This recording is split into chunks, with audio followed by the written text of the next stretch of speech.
Hello guys, so today we're going to be talking about how you can easily create clothing mockups on your phone. So here we have my Android phone, and as you can see on the screen we have an app called Mockups.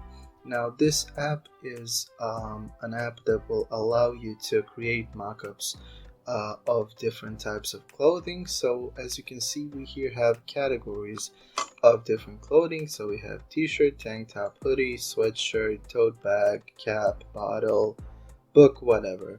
So how you can see and create your clothing mockups is, for example, let's just go here on tank top, and as you can see we have here different models. So let's just choose a model. So let's go here. For example, you have ads on this, so that's why it's free.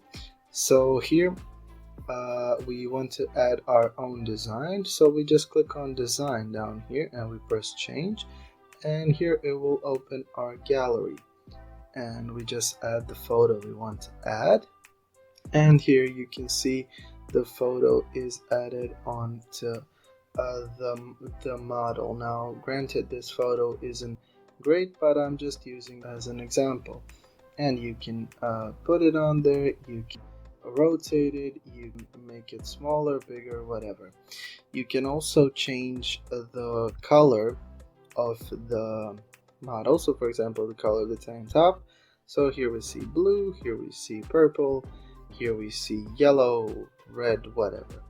So you can change, also you can also change the put different designs. You could also change the model, so you put a different model on here and you can do a different design. You could change the background, so you can play around a lot with this app, and it can definitely be of a lot of use. So yeah, thank you for listening, and I hope that this video helps you.